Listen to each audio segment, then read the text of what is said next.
Bismillah. Assalamualaikum warahmatullahi wabarakatuh. Innal hamdalillah nahmaduhu wa nasta'inuhu wa nastaghfiruh wa na'udzu billahi min shururi anfusina wa sayyiati a'malina. Man yahdihillahu fala mudilla lahu wa man yudlil fala hadiyalah. Ashhadu an la ilaha illallah wahdahu la syarika lah. Wa ashhadu anna Muhammadan abduhu wa rasuluh. Allahumma salli wa sallim wa barik wa zid wa an'im ala rasulina wa qurrati a'yunina Muhammadin sallallahu alaihi wasallam wa ala alihi wa ashabihi wa man tabi'ahum bi ihsanin ila yaumiddin. Qala Allah ta'ala fil Qur'anil Karim, ya ayyuhalladzina amanu ittaqullaha haqqa tuqatih wa la tamutunna illa wa antum muslimun. Amma ba'd, fa inna asdaqal hadisi kitabullah wa khairal hadi hadi Muhammadin sallallahu alaihi wasallam wa syarrul umuri muhdatsatuha wa kullu muhdatsatin bid'ah wa kullu bid'atin dhalalah wa kullu dhalalatin finnar. Nas'alullaha as-salamata wal afiyah. Masyarul muslimin, ikhwani wa akhwati fillah, Bapak Ibu yang semoga dirahmati oleh Allah Subhanahu wa taala. Marilah kita kembali bersyukur kepada Allah Subhanahu wa taala atas seluruh nikmat yang telah Allah kurniakan kepada kita. Nikmat yang banyak yang tidak terhingga yang Allah telah limpahkan kepada kita semua. Sehingga dengan nikmat tersebut kita masih bisa untuk melaksanakan perintah-perintah Allah dan menjauhi larangannya, dan bersabar atas semua yang Allah timpakan kepada kita, baik hal-hal yang tidak kita sukai oleh jiwa kita. Karena hadirin yang dimuliakan oleh Allah Subhanahu wa taala, Rasul sallallahu alaihi wasallam telah memberikan kabar gembira bagi seluruh orang-orang yang terkena musibah. Ada kabar gembira yang Rasul sampaikan kepada kita. Kata Nabi yang mulia sallallahu alaihi wasallam, "Innallaha idza ahabba qauman ibtalah." Sesungguhnya Allah Subhanahu wa taala apabila mencintai suatu kaum, maka Allah akan mengujinya. Mudah-mudahan saudara-saudara kita yang tertimpa musibah, mudah-mudahan itu bentuk cinta Allah Subhanahu wa taala kepadanya. Karena apabila kita menerima ikhlas, sabar terhadap apa yang telah Allah berikan berupa ujian kepada kita, maka akan meninggikan derajat kita dan sebagai penghapus dosa. Masyarul muslimin yang dirahmati oleh Allah Subhanahu wa taala. Namun memang berat kecuali orang-orang yang khusyuk, yang tunduk kepada Allah. Allah Subhanahu wa taala berfirman, "Wasta'inu bis-sabri was-salah wa innaha lakabiratun illa 'alal khashiyin." Memang berat, kabir, sesuatu yang sangat berat. Allah memberitakan kita memohon pertolongannya dengan sabar. Kemudian dengan salat. Memang berat kecuali bagi orang-orang yang khusyuk kepada Allah Subhanahu wa taala. Masyarul muslimin yang dirahmati oleh Allah Subhanahu wa taala. Kemudian salawat dan salam, marilah kita mengucapkan salawat kepada baginda yang mulia sallallahu alaihi wasallam. Allahumma shalli ala Muhammad wa ala ali Muhammad. Masyarul muslimin, ikhwani fid din, rahimani wa rahimakumullah. Kita kembali melanjutkan kajian kita yang mana kita telah masuk kepada bab tentang sebab kekufuran Bani Adam, yaitu karena mereka meninggalkan agama mereka dan karena hulu terhadap orang-orang saleh, karena melampaui batas terhadap orang-orang saleh.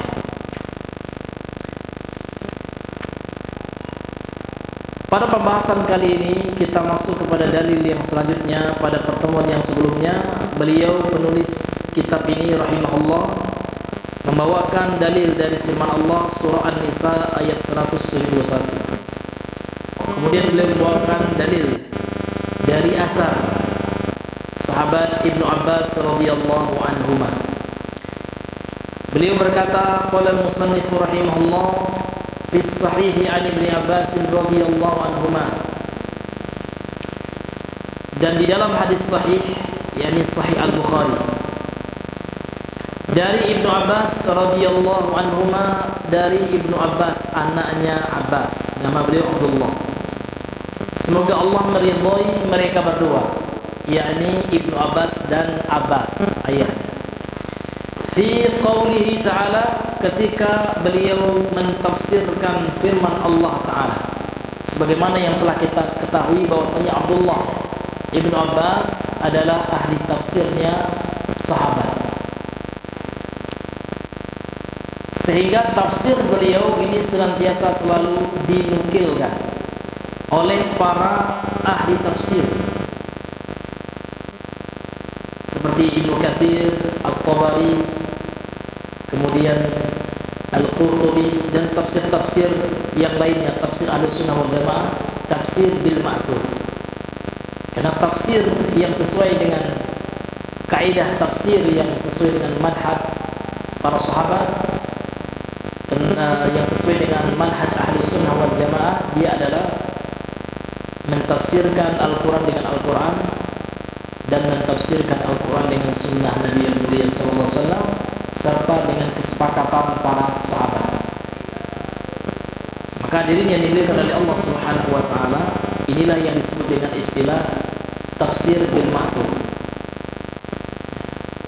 Kemudian ada tafsir bil ra'yi, ada tafsir dengan akal. Maka ini ada rincian di kalangan para ulama. Kalau ra'yinya menyalahi nas, menyalahi Al-Quran, atau menyalahi hadis Nabi, atau menyalahi ijma'nya para sahabat, tentu ini adalah tafsir dhalal, tafsir sesat, seperti tafsirnya orang-orang Batiniyah. Mereka mentafsirkan Al-Quran dengan tafsir batin. Namun ketika kita telusuri, ujung-ujungnya mereka kembalikan kepada guru-guru mereka, yang mereka menyangka guru-guru mereka itu mendapatkan langsung dari Allah dengan kasyaf, dengan terbukanya tirai batin. Na'udzubillahi min dzalik. Ini tentu tafsir yang menyimpang dalam Islam.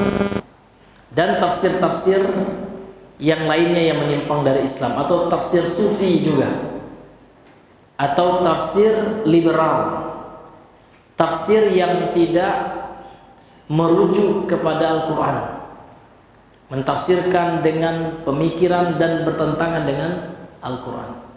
Tapi kalau seandainya ada penafsiran yang menggunakan akal, namun akal tidak bercanggah dengan Al-Quran, ini selama tidak bertentangan dengan Al-Quran dan dia menguatkan tafsir yang benar, ini tidak mengapa.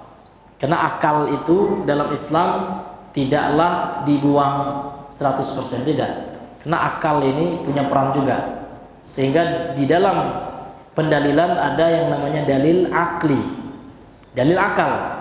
Nah, tentu akal ini fungsinya adalah untuk menguatkan nakal, untuk menguatkan Al-Quran dan hadis. Ini fungsi akal, fungsi rasio, rasional. Jadi logika itu tidak 100% ditolak. Logika yang ditolak adalah logika yang salah, logika yang menentang kebenaran yang sifatnya absolut dalam Islam. Jadi dalam Islam ini Pak, ada yang namanya kebenaran yang absolut, kebenaran yang datang dari Allah dan Rasulnya secara mutawatir, yakni Al-Quran. Kemudian dalam periwayatan yang sahih, yaitu hadis. Maka Al-Quran dan hadis ini dasar utama sumber Islam. Maka kebenarannya sifatnya adalah sifatnya absolut, 100%. Sedangkan akal relatif sifatnya. Akal diterima apabila sebagai penguat daripada Al-Quran dan sunnah. Makanya di dalam kaidah akidah Ahlus Sunnah wal Jamaah, taqdimun naqli anil aqli. Mereka mendahulukan Al-Quran dan Sunnah, naql yang dinukilkan, ya, karena wahyu, karena bersumber daripada Allah, yang mana Allah itu maha benar, yang tidak pernah salah. Sementara akal berbeda-beda. Ada orang yang akal IQ-nya tinggi, dan ada juga yang IQ-nya lemah, karena bersumber dari manusia. Sementara wahyu itu sifatnya ya kebenaran mutlak. Ini hadirin yang dimuliakan oleh Allah Subhanahu wa taala. Kemudian Bapak Ibu yang dirahmati oleh Allah Subhanahu wa taala, penulis membawakan tafsir daripada Ibnu Abbas radhiyallahu anhuma ketika mentafsirkan firman Allah surah Nuh ayat 23. Fi qaulihi ta'ala, pada firman Allah Ta'ala, wa qalu la tadharunna alihatakum wa la tadharunna waddan wa la suwa'an wa la yaghutsa wa ya'uqa wa nasra. Dan mereka berkata, pembesar kaum Nabi Nuh alaihissalam, janganlah kalian meninggalkan sesembahan-sesembahan kalian, dan janganlah kalian meninggalkan Wad, Suwa', Ya'us, Ya'uq, Nasr, dan nama-nama yang disebutkan ini. Kata Ibnu Abbas radhiyallahu anhu, qala, beliau berkata, hadhihi asma'u rijalin salihin min qaumi Nuh. Nama-nama yang disebutkan di atas adalah nama-nama orang-orang saleh dari kaum Nabi Nuh. Jadi Wad, Suwa', Ya'us, Ya'uq, Nasr, ada 5 yang disebutkan. Ini ternyata adalah nama-nama orang saleh sebelumnya, orang baik. Falamma halaku, tatkala mereka binasa, ketika wafat orang-orang saleh ini, auhas syaitanu ila qaumihim, syaitan membisikkan was-was, bisikan-bisikan kepada kaum Nabi Nuh. Bagaimana isi bisikan syaitan itu? Aninsibu ila majalisihim allati kanu yajlisuna fiha ansaba. Hendaknya mereka melukiskan, membuat lukisan, serta membuat patung, monumen gitu ya, yang diletakkan di tempat-tempat mereka duduk, di majelis-majelis mereka yang mereka biasa duduk di sana. Ansaba, patung-patung berhala dengan bentuk, dengan rupa yang menyerupai orang-orang saleh yang telah wafat tersebut. Wasamuha bi asma'ihim, dan mereka menamai patung-patung itu dengan nama-nama orang saleh yang telah wafat dahulu. Fafa'alu, dan mereka kaum Nabi Nuh melakukannya. Walam tu'bad, pertama kali belum disembah, Pak.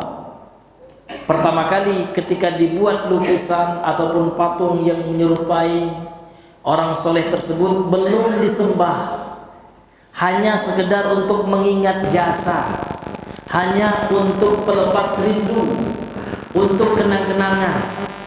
Itu awal pertama kali mereka membuat monumen itu, patung itu Pak. Hatta idza halaka ulaika, sampai apabila wafat generasi yang membuat patung itu, artinya puluhan tahun atau ratusan tahun setelahnya. Wa nusiyal ilmu, dan ilmu tauhid dilupakan, ditinggalkan. Ubidat, disembahlah patung-patung itu. Na'udzubillahi min dzalik. Itulah kenapa para ulama, bahkan Nabi ya, kenapa jangankan ulama, Pak, Nabi sendiri dalam hadis Sahih Muslim ketika Fathul Makkah, ketika Nabi telah menaklukkan kota Makkah, beliau berwasiat kepada Ali bin Abi Thalib, ya Ali, wala tada' ya timsalan illa tamastaha wala qabran musyrifan illa sawaitahu. Wahai Ali, tidaklah engkau jumpai ada patung, ada gambar ya, kecuali engkau musnahkan, kau hancurkan. Dan tidaklah engkau melihat ada kuburan yang dibangun tinggi kecuali engkau sawaitahu, engkau ratakan. Ini wasiat Rasulullah kepada Nabi Muhammad, kepada Ali bin Abi Thalib radhiyallahu anhu ketika beliau telah menaklukkan kota Mekah, ketika beliau telah memiliki kekuatan power. Maka hadirin yang dimuliakan oleh Allah, kenapa beliau lakukan? Karena ini akan menjadi sarana, wasilah kepada perbuatan kesyirikan. Memang hari ini Pak, orang-orang yang memasang foto-foto ulama itu mungkin tahu dia tidak boleh kita sembah, mereka masih paham tentang tauhid. Tapi siapa yang menjamin 100 tahun lagi atau 20 tahun lagi, apalagi sekarang ya ilmu-ilmu agama ya tidak ataupun kurang diminati kalau kita survei gitu Pak ya, dibandingkan dengan ilmu dunia. Lama kelamaan orang tidak paham terhadap agama, dan lama kelamaan boleh jadi patung itu disembah. Na'udzubillahi min dzalik. Maka untuk itulah ya dilarang dalam Islam. Maka patung dalam Islam ini dilarang. Ya. Walaupun tujuannya tidak untuk disembah, tetap dilarang. Kenapa? Karena akan ya menjadi wasilah untuk disembah. Maka ada fatwa ya, fatwanya yang nyeleneh Pak, dari lembaga-lembaga tarjih ya, patung boleh gitu. Ini nyeleneh. Yang nggak boleh itu kalau diniatkan untuk disembah. Ini telah menyelisih ijma'. Kalau salah kita katakan salah itu ya. Karena telah dinukilkan ijma' oleh Imam An-Nawawi, kesepakatan ulama yang namanya patung itu ulama telah sepakat. Sebagaimana musik, ulama sepakat. Nah, tiba-tiba ada yang menghalalkannya. Yang tidak boleh itu kalau musik non-Islami. Nah, kalau yang Islam begitu juga. Yang nggak boleh itu kata mereka itu patung kalau seandainya disembah katanya. Na'udzubillahi min dzalik. Ya. Ini hadirin yang diberikan oleh Allah. Dilarangnya patung itu ya karena akan berpotensi akan disembah oleh manusia. Memang sekarang tidak orang paham ilmu tauhid, tahu orangnya ini syirik entar. Namun dilarang untuk jangka panjang, untuk masa depan anak keturunan kita kaum muslimin. Makanya dilarang. Ini hadirin yang dimuliakan oleh Allah Subhanahu wa taala. Kemudian hadirin yang dimuliakan oleh Allah Subhanahu wa taala, kemudian beliau melanjutkan, wa qala Ibnu Qayyim, berkata Imam Ibnu Qayyim, qala ghairu wahidin minas salaf, telah berkata ya satu orang lebih ya dari kalangan salaf, ulama salaf, lamma matu, tatkala meninggal orang-orang saleh ini Pak, kaum Nabi Nuh ini yang soleh itu meninggal, aqafu ala quburihim, lantas ya kaumnya, fansnya ini ya fansnya lah gitu ya, mereka ukuf itu i'tikaf, mereka menginap di kuburnya ya. Thumma sawwaru tamasilahum, kemudian mereka gambarlah bentuk rupa mereka buat patung yang menyerupai mereka. Thumma tala alaihimul amad, kemudian setelah itu ya meninggal generasi ini ya, setelah waktu yang panjang ya, pada generasi yang berikutnya, fa'abaduhum, maka mereka menyembah, beribadah kepada monumen ataupun patung yang mereka buat tersebut. Maka hadirin yang diberikan oleh Allah Subhanahu wa taala, dalam Islam itu Pak tidak ada yang namanya patung. Maka banyak sekali Pak kalau kita lihat bab hadis yang menerangkan tentang patung, itu banyak sekali larangan tentang membuat patung. Namun maksud patung di sini adalah patung makhluk bernyawa. Ini hadirin yang dimuliakan oleh Allah Subhanahu wa taala. Kemudian kita masuk kepada syarah daripada Syekh Shalih Al-Fauzan. Qala syarih hafizahullah taala, berkata pensyarah kitab yang semoga dijaga oleh Allah. Tarjamah Ibnu Qayyim, beliau menjelaskan biografi singkat tentang Imam Ibnu Qayyim Al-Zawjiyah rahimahullah. Huwa al-Imamul Allamah Muhammad bin Abi Bakr bin Ayyub Az-Zar'i Ad-Dimashqi. Nama beliau adalah Al-Imam Al-Allamah. Namanya beliau adalah Muhammad bin Abi Bakar, itu namanya. Jadi nama beliau adalah Muhammad, nama ayahnya Abi Bakar. Nama kakeknya bin Ayyub.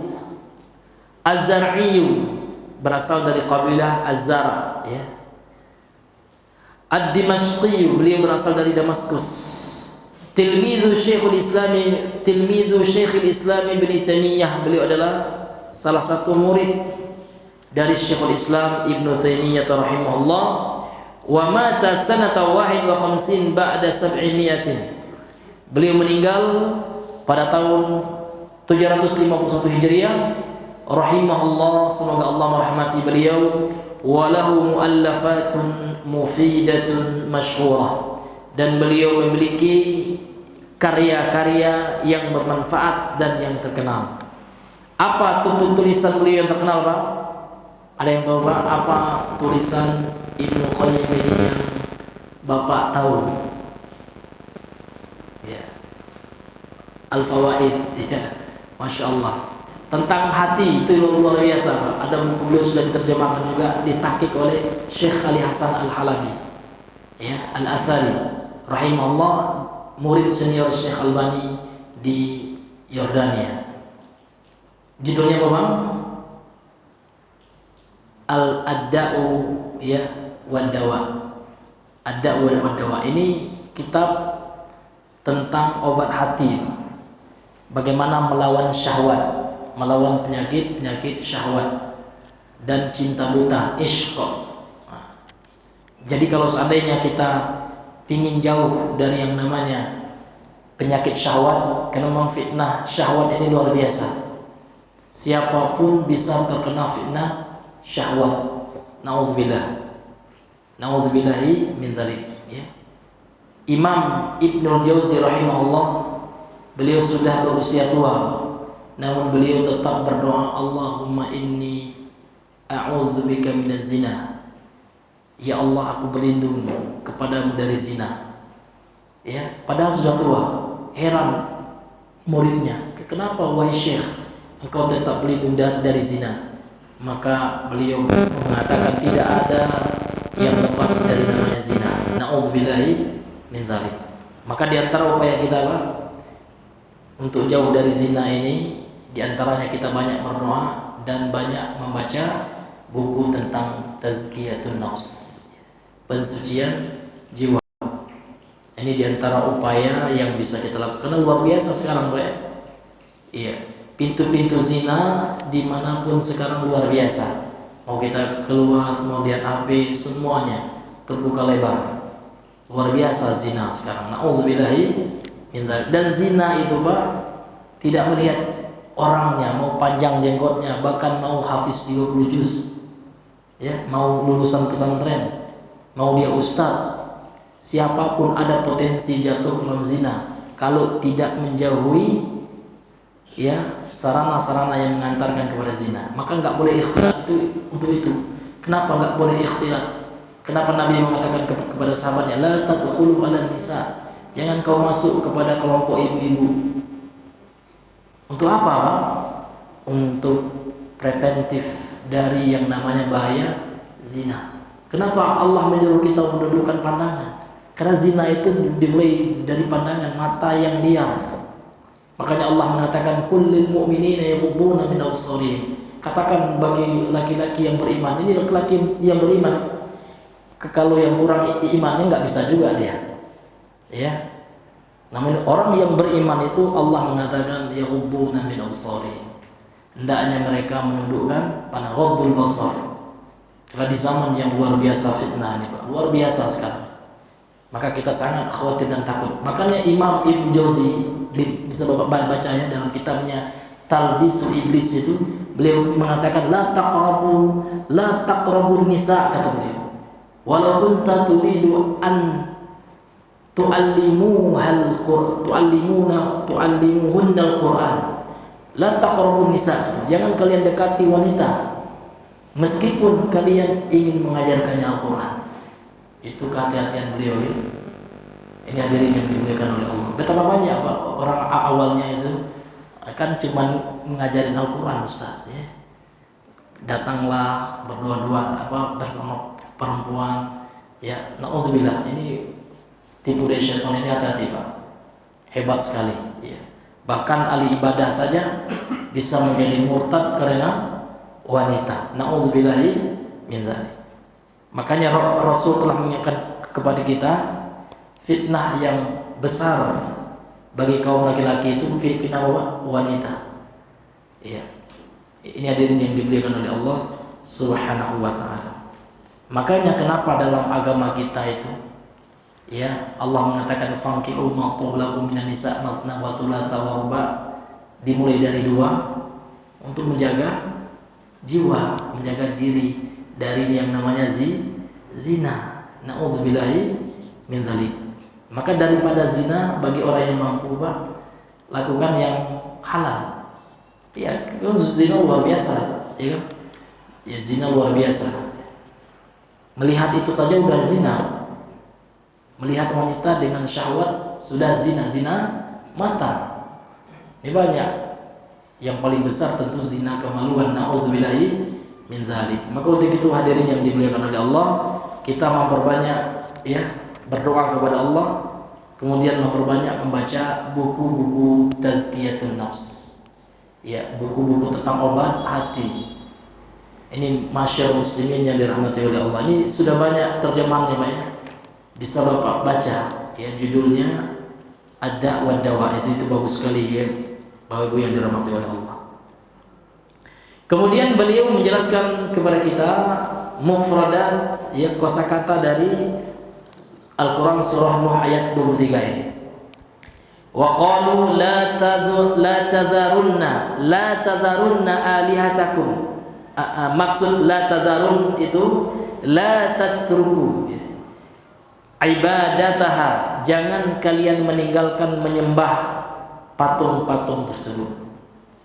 Jadi ya, yang berbicara ini Pak Zu'ama namanya, Zaim Zu'ama ya, pembesar kaum Nabi Nuh.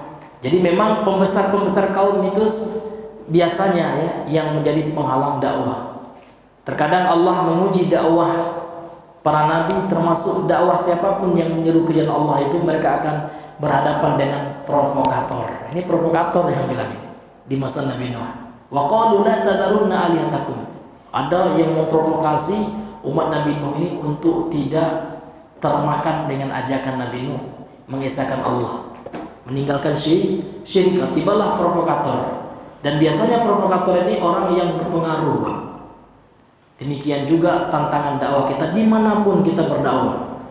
Kalau orang awam itu fitrah mereka itu menerima dakwah tauhid, namun terkadang tantangan kita yang terbesar adalah ketika asungan menghadapi ya hasutan, asungan ya provokasi, fitnah-fitnah dari provokator. Ini tantangan ujian dakwah itu.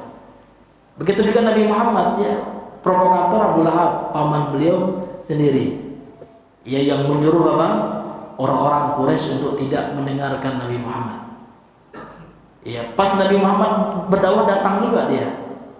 Namun setelah Nabi mengajak mereka untuk mengesahkan Allah, dicelanya Nabi Pak, langsung di hadapan Nabi. Tabban laka ya Muhammad, kata Abu Lahab. Celaka engkau. Alihada jama'atana, apakah kena ini saja engkau mengumpulkan kami? Datang juga dia. Namun di depan Nabi nggak ada sopannya, dia bilang. Akhirnya Allah murka kepada Abu Lahab, turun ayat langsung mengecam, memvonis Abu Lahab masuk neraka. Belum mati Pak, Abu Lahab sudah divonis. Na'udzubillahi min dzalik. Masyaallah muslimin yang dirahmati oleh Allah Subhanahu wa taala. Kemudian wala tadharunna wadda ila akhir, ay wala tatruku haula'i khususan, jangan kalian tinggalkan mereka, yakni patung-patung atas nama orang-orang soleh itu secara khusus. Ini hadirin yang dimuliakan oleh Allah Subhanahu wa taala. Kemudian beliau menjelaskan tentang perkataan imam ataupun sahabat yang mulia Ibnu Abbas, yang mana Ibnu Abbas mengatakan 5 nama yang disebutkan oleh Allah dalam surah Nuh ayat 23 itu, Wad, Suwa, Yahus, Ya'uq dengan Nasr itu, Ibnu Abbas mengatakan ini adalah nama orang-orang saleh dari kaum Nabi Nuh. Falamma halaku itu maknanya kata beliau ai mata ulaika salihuna wa hazina alaihim qaumuhum huznan syadidan. Tatkala meninggal orang-orang soleh tersebut, maka bersedihlah atas mereka kaum mereka bersedih atas kematian mereka huznan syadidan, dengan kesedihan yang sangat mendalam. Jadi setelah meninggal orang-orang soleh ini sangat sedih mereka, sedih sekali, sehingga apa yang terjadi dalam kesedihan itu, auhas syaitanu alaihim, syaitan memberikan waswas. Di sini Pak bisa kita ambil faedah, hati-hati ketika sedih, ketika sedang sedih, larut dalam kesedihan, dapat musibah ya, terkadang syaitan mudah untuk masuk. Apa yang dibisikkan oleh syaitan macam-macam. Syirik yang pertama kali Pak, dibuatnya kita ya marah sama Allah, ya kita membuat kita enggak bersyukur kepada Allah, membuat kita mengatakan enggak adil Allah nih, kok saya diuji seperti ini ya. Saya ini syaitan akan masuk. Nah, makanya beliau mengatakan auhas syaitan ila qaumihim, ai waswasa wa alqa ilaihim. Syaitan memberikan wahyu yang dimaksud dengan wahyu ini adalah waswas, ya, tipu daya yang diberikan kepada mereka, yang dibisikkan kepada kaum Nabi Nuh tersebut. Untuk apa? Untuk mengenang jasa-jasa orang soleh itu. Dengan cara apa? Dengan cara membuat patung, membuat monumen, termasuk makna dari surah taswir itu Pak, termasuk membuat lukisan, foto. Iya, mereka lukis kemudian mereka buat patungnya. Itu adalah was-was dari syaitan itu. Jadi syaitan ya membisikkan kepada mereka, buatlah patung atau buatlah lukisan mereka supaya akan ya menghilangkan rasa sedih kalian, sehingga terobati sedih kalian, sehingga kalau kalian ingat kepada mereka, kalian bisa melihat patungnya, sehingga apa? Hilang rasa sedih, sehingga menimbulkan ya kerinduan dan kegembiraan. Nah, ini ya bisikan syaitan ya. Aninsibu ila majalisihim allati kanu yajlisuna fiha ansaba. Ansaba supaya apa? Bagaimana bisikan iblis ini Pak, syaitan ini, supaya mereka membuat patung-patung yang mereka letakkan di tempat-tempat mereka sering ngumpul gitu ya, untuk mengingat mereka. Ansoban ai asnaman, yaitu berhala-berhala, musawwaratan ala suwarihim, yang dilukis ya, yang dibuat berdasarkan ya gambar daripada orang-orang saleh itu. Nah, sekarang Pak ya, kita ataupun diantara manusia sekarang dibuat pula patung Pak ya, senang dia ya, buat patung saya seolah-olah dia bangga ya, seolah dia orang terkenal ya, orang pahlawan ya, padahal itu ya akan menjadi sebab kesyirikan. Maka ada pula orangnya sengaja menempel gambar orang soleh, na'udzubillahi min dzalik, apalagi diyakini oleh sebagian orang Pak sebagai penglaris. Ditempellah foto saleh. Tidak ada itu, khurafat ya. Iya. Ini hadirin yang dimuliakan oleh Allah Subhanahu wa taala. Iya, sehingga apa Pak? Sehingga orang meyakini bahwasanya laris itu tidak hanya datang dari Allah juga disebabkan oleh foto ini naudzubillah. Inilah hal-hal yang bisa ya menjerumuskan orang ke dalam syirik tanpa dia sadari, sehingga dia jadikan zimat, Pak. Foto-foto itu dijadikan zimat ya. Atau foto Habib. Saya pernah ditarim, Pak, di kota di tempat Habib ya, melihat apa yang mereka lakukan. Subhanallah. Rupanya, Pak, mereka punya tempat toko khusus jual foto Habib. Memang ada di Yaman itu. Ya. Saya sempat nanya kan sama orang sufinya kan, ini untuk apa nih fungsinya? Yang kecil ini kalau ditaruh di dompet insya Allah katanya akan murah rezekinya kan, sehingga nggak kanker, nggak terkena kanker kantong kering katanya. Masukkanlah foto orang soleh ini ke ya Allah. Ini dalilnya mana gitu ya? Jangan nanya dalil sami'na wa ta'na aja apa kata Habib katanya. La ilaha illallah. Seolah akal kita ini nggak di kepala lagi, Pak, ya, di dengkul ya.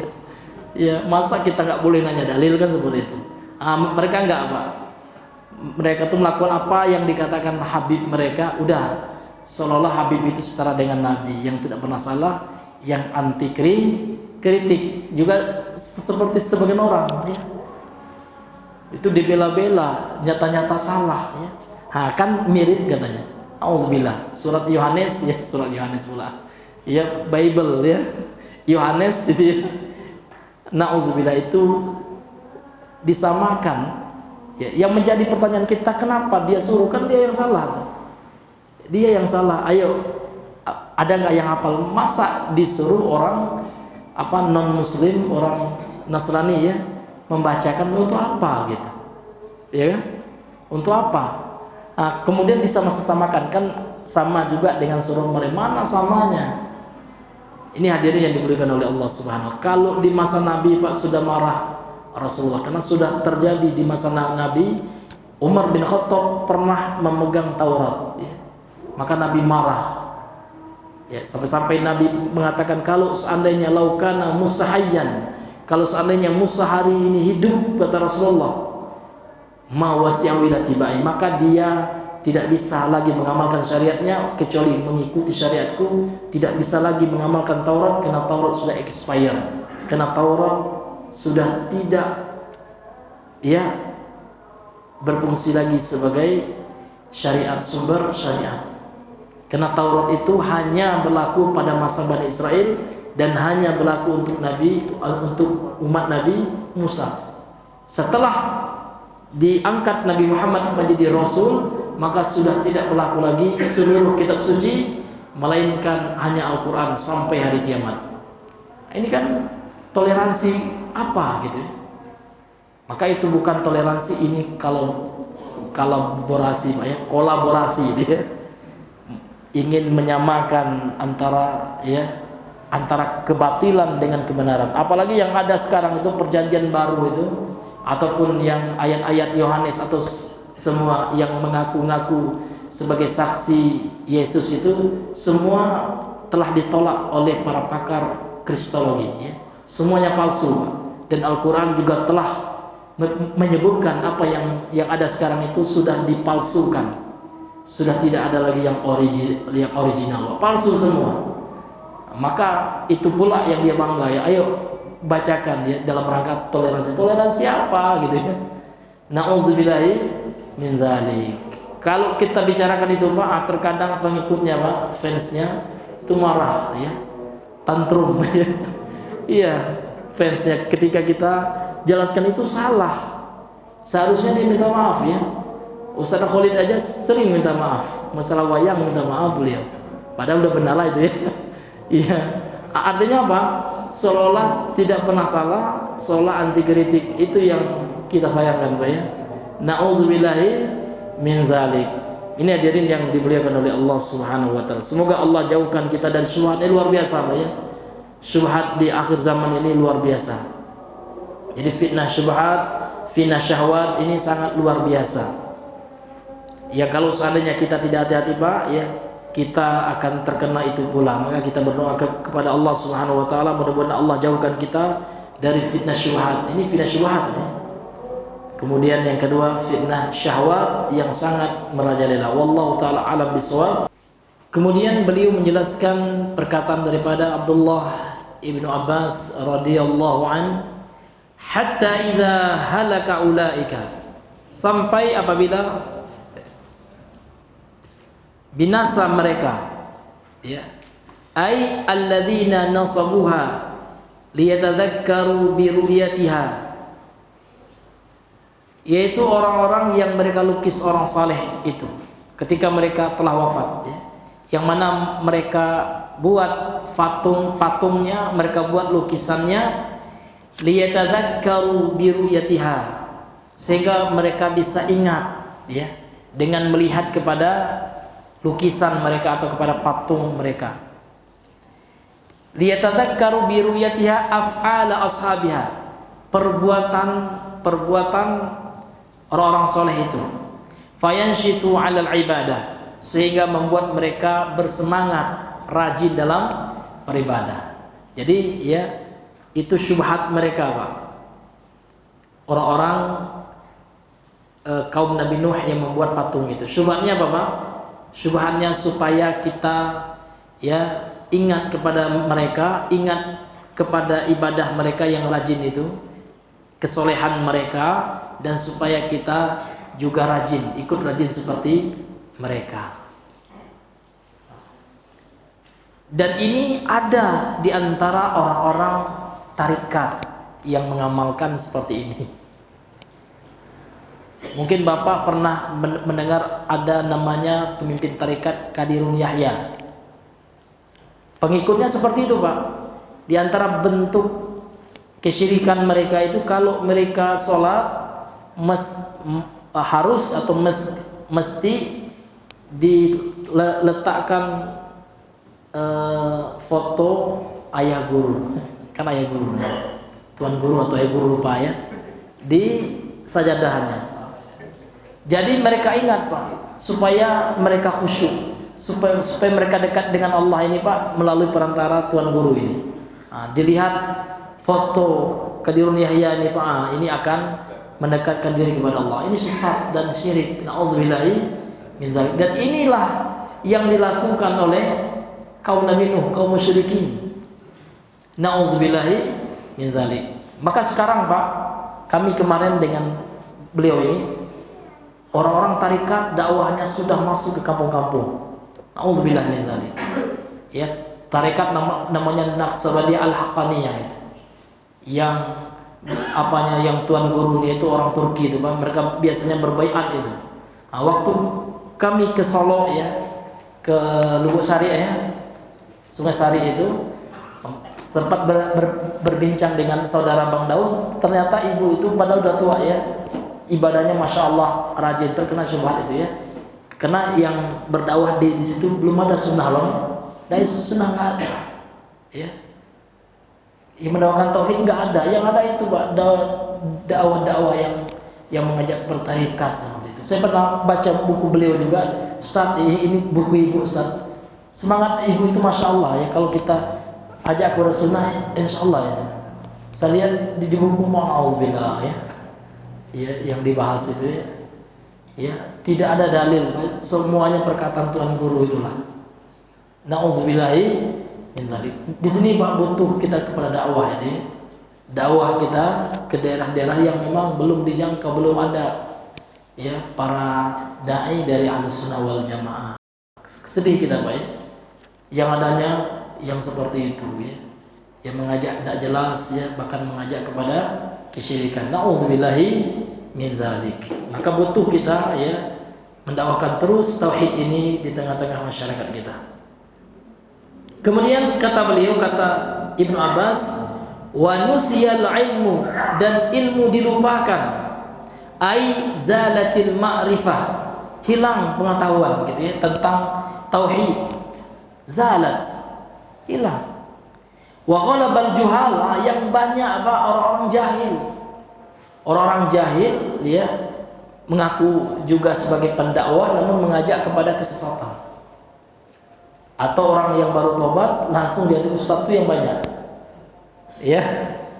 alladzina la yumayyizuna baina syirki wa tauhid. Mereka enggak mampu membedakan ini syirik, ini tauhid karena mereka enggak belajar. Tidak mempelajari tentang ilmu tauhid. Karena tauhid ini ada ilmunya. Ya, banyak kitab-kitab tentang tauhid ini, Pak. Jauh sebelum hidupnya, sebelum lahir, ya Ibnu Abdul Wahab, Muhammad Abdul Wahab ini, Pak, ulama-ulama salaf seperti Imam Ibnu Khuzaimah, ini ahli hadis, hidup pada tahun 300-an Hijriah.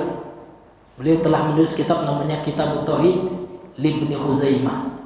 Dan Imam Al-Bukhari dalam Sahih Al-Bukhari juga ada bab Kitab Tauhid, pembahasan tauhid dalam Sahih Al-Bukhari, banyak sekali ya. Imam-imam para ulama menulis tentang tauhid. Itu apa? Mereka menulis supaya dipelajari, supaya diajarkan, diilmui gitu ya. Nah, ini orang yang tidak belajar tentu nggak paham apa yang akan dia berikan kalau dia nggak punya gitu. Orang yang bisa memberi orang yang punya. Makanya orang Arab mengatakan faqidu syai' la yu'ti. Orang yang tidak punya sesuatu dia tidak bisa memberi gitu. Orang yang tidak punya ilmu bagaimana dia ingin menyampaikan gitu. Maka wajib dia belajar ilmu terlebih dahulu. Ini hadirin yang dimuliakan oleh Allah Azza wa Jalla. Kemudian ubidat, disembahlah patung-patung itu. Jadi ketika ilmu tentang tauhid itu hilang gitu ya, kebanyakan orang yang tidak paham tauhid, tidak bisa membedakan syirik dan tauhid kata beliau, maka disembahlah patung-patung itu, ai tilkal asnam, yaitu patung-patung itu. Lamma qala lahum syaitan, tatkala syaitan berkata kepada mereka, memberikan bisikan was-was kepada mereka, inna aba'akum kanu ya'buduna. Sesungguhnya bapak-bapak kalian dahulu, nenek moyang kalian dulu, ini mereka juga menyembah patung itu, berhala itu. Sembahlah, kata syaitan. Ini syaitan, Pak. Karena syaitan itu ya, pertama kali, Pak, mereka ingin menjatuhkan kita ke dalam perbuatan syirik. Ini kalau nggak mampu, nah, banyak strategi syaitan. Kalau kita tidak mampu dijerumuskan ke dalam perbuatan syirik, maka kita akan dijerumuskan ke dalam perbuatan bid'ah. Semangat ibadah namun bid'ah. Tapi kalau seandainya kita mampu, karena kita belajar sunnah, ya kita tahu mana ibadah yang sesuai sunnah, mana bid'ah apa, maka syaitan akan menjatuhkan kita ke dalam perbuatan maksiat, dosa-dosa besar, ya, ghibah, ya syirik sudah enggak kena kuat tauhidnya. Kemudian bid'ah tahu dia sudah enggak, ya tahu dia yang sunnah. Nah, kemudian digoda dalam bab dosa-dosa termasuk ghibah, sehingga dia merasa ya senang nikmat ketika membicarakan keburukan orang gitu ya, dan dosa-dosa besar. Tapi kalau itu bisa dia pangkas juga, dia paham ya, tahu dia ini dosa besar dan dia takut kepada Allah misalkan, maka banyak lagi tipu daya syaitan, Pak. Maka syaitan akan masuk ke dalam bab perkara yang mubah, sehingga dia banyak melakukan yang mubah ya, dan tidak kurang ya lalai dari yang sunnah. Itulah tipu daya syaitan yang luar biasa. Kalau mereka sudah itu banyak, artinya dia adalah orang yang ahli ibadah gitu ya, yang mubah jarang dia lakukan, banyak yang sunnah, baca Quran, maka syaitan akan masuk ke dalam bab ujub, akan membuat dia bangga dengan ibadahnya ya. Syaitan akan membuat mantap, kamu ini memang hebat ya, ibadahmu luar biasa ya. Lihatlah orang itu ya, sehingga apa? Sehingga dia merasa meremehkan orang lain, dia merasa hebat ya, ujub, dia bangga dengan amal ibadahnya, sementara orang lain sangat apalah itu ya, sholat sebentar betul ya, lihat saya ini banyak sholat gitu ya, bangga dengan itu. Syaitan luar biasa ya. Jadi syaitan itu intinya Pak, ingin kita itu jatuh ke dalam dosa kan gitu. Nauzubillahi min dzalik. Baik, hadirin yang dimuliakan oleh Allah Subhanahu wa taala, karena mengingat waktu ya. Iya. Karena makna global dari asar ini cukup panjang, mungkin kita cukupkan dahulu sampai di sini pembahasan kita pada malam hari ini. Mudah-mudahan yang singkat ini ikhwan akhwat sekalian, bapak ibu sekalian bisa bermanfaat, terutama bagi kami yang menyampaikan. Demikian juga bagi bapak ibu yang hadir di masjid ini. Subhanakallahumma bihamdika asyhadu an la ilaha illa anta astaghfiruka wa atubu ilaik. Assalamualaikum warahmatullahi wabarakatuh.